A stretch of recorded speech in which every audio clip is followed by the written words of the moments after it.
एक अजीब सी बीमारी है, इसका नाम है स्लीप वॉकिंग, सोते सोते चलना। ये मुझे भी थी। एक बार माँ ने बताया, बेटा तू रात को सोते सोते ही चल पड़ता था। तो ये रामदेव को भी बीमारी थी, ये सीआरपीएफ में कमांडेंट है हमारा राम अवतार, इसको भी ये बीमारी हो गई थी। अब घर में विश्राम करते हैं, इसलिए हम आज ये सीढ़ियों से चलते हुए नीचे आ रहे हैं। तो रात को सोते समय मान लीजिए, यहाँ तो फिर भी कुछ जो है आड़ लगी हुई है, ऐसे कमरे से बाहर निकले और बरामदे से नीचे पड़ गए और मर गए। ये ट्रेन के अंदर कहाँ से कहाँ जा रहा था? गोवा जा रहा था। गोवा जा रहे थे ड्यूटी पर, और ये अपने बर्थ से उठे अपनी सीट से और उसकी ऊपर वाली सीट पे सो रहा था। वहां से उतर गए? वहां से उतर गया, पता ही नहीं चला कैसे उतरा। हाँ, और गया और डिब्बे तक पहुंच गया था। जो डिब्बे के किनारे वाली सीट है उस पे एक सरदार जी सो रहे थे, वो खिड़की के पास वाली जो दरवाजे तक। हाँ, तो लाल पगड़ी देख के फिर उन्हें मैंने इवन उठा भी दिया। बुरा भला पता नहीं क्या बोल दिया होगा।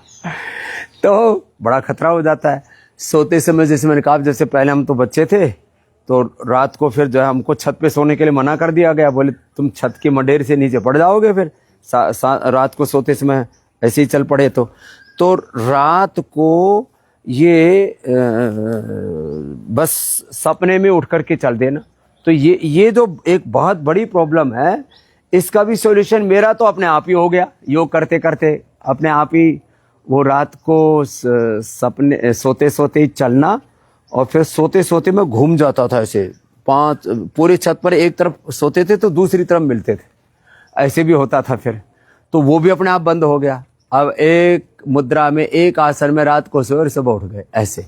तो ये बहुत बड़ी प्रॉब्लम है, रात को सोते समय सब चलना, रात को सोते समय घूमना, फिर वैसे भी स्वप्न बहुत ज़्यादा आना, बहुत तरह की प्रॉब्लम है। आज इनकी वो प्रॉब्लम पूरी तरह से ख़त्म हो गई राम अवतार के भी। दूसरा भी एग्जाम्पल मिल गया, इसलिए मैंने कहा चलो इसका एक वीडियो बना देते हैं कि ये बहुत लोगों की प्रॉब्लम होती है। बहुत से बच्चे रात को सोते सोते में सुसु भी कर देते हैं, वो भी बीमारी ठीक हो जाती है। रात को स्वप्न दोष होता है, वो भी आप योग करते हैं, ध्यान करते हैं, तो वो स्वप्न दोष की बीमारी भी दूर हो जाती है। बुरे सपने भी आने बंद हो जाते हैं। योग से आपका जागना और सोना सब नियंत्रित होता है। चमत्कार हो जाता है। अब ये तो अब कितने साल के हो गए? अभी तो मैं 56 में चल रहा हूं। 56 के हो गए, अभी 46 के भी नहीं लग रहे, 40 के ही लग रहे। तो ये है योग का, एंटी एजिंग भी है योग। और क्या था बचपन से? जी आपको फॉलो कर रहा हूँ कितने सालों से? तब से दवा नहीं खाता हूँ। अब कितने साल की होगी? अब मैं 56 साल में चल रहा हूँ। योग कब से फॉलो कर रहे हैं? योग में 22-23 साल से, 2002 से। 2000 जब से ये बीमारी हुई थी, 1-2 महीने बाद से ये हमको फॉलो करने लग गए।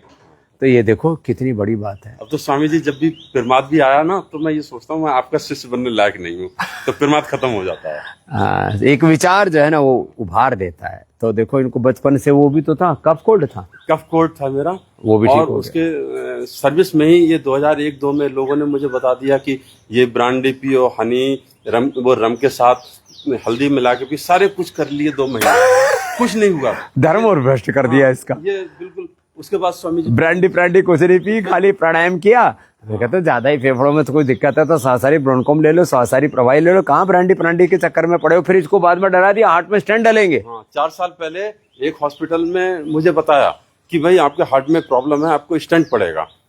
तो स्वामी जी मुझे पक्का विश्वास था कि ऐसा हो ही नहीं सकता, झूठ बोल रहा है ये, क्योंकि मैं योगा कर रहा हूँ सर। फिर दूसरे हॉस्पिटल में चेंज करा तो कुछ नहीं। हाँ, तो कई बार ये इसको मैं कहता हूँ ड्रग माफिया, मेडिकल माफिया, और तब कहता हूँ मैं हॉस्पिटल माफिया। और ये झूठ बोलते हैं, लालच में झूठ बोलते हैं। अब इन्हीं मेडिकल माफियाओं का षड्यंत्र भी फेल हो गया, सुप्रीम कोर्ट ने भी केस निरस्त कर दिया। वापस जुड़ो योग से, आयुर्वेद से, नेचुरोपैथी से। सबसे मैं आह्वान करता हूँ औरों को भी जोड़ो। हार्ट डिजीज भी होती है, लीवर किडनी फेलियर, चाहे शुगर है, चाहे थायराइड की प्रॉब्लम है, चाहे बीपी है, चाहे अस्थमा आर्थराइटिस है, चाहे आंख कान की गले की समस्या है, ब्रेन नर्वस सिस्टम के डिसऑर्डर्स हैं, सबके लिए आप पतंजलि वेलनेस योगराम निरामय में आ जाइए। और 15 अगस्त तक तो हमने एक स्पेशल डिस्काउंट भी 15% का उन लोगों के लिए जो असमर्थ हैं दिया हुआ है, जिससे कि लोग जो है अपना चिकित्सा उपचार करा सके। यहाँ तो लागत से भी कम मूल्य पर आपका उपचार कराते हैं, नाम मात्र का थोड़ा सा सहयोग लेते हैं जिससे कि इतनी बड़ी व्यवस्था चलती रहे। तो आप भी आइए। और ये स्वास्थ्य की आज़ादी का आंदोलन है। 15 अगस्त पर तो हम राजनीतिक आज़ादी का आंदोलन मनाते हैं देश के लोकतंत्र को मजबूत बनाने के लिए, देश की एकता, अखंडता, संप्रभुता को सशक्त बनाने के लिए और एक स्वस्थ, समृद्ध, विकसित भारत का सपना पूरा करने के लिए। लेकिन तब होगा जब आप फिजिकली, मेंटली अच्छे होंगे। तो आप आइए यहाँ पतंजलि वेलनेस में, योगग्राम निरामयम में।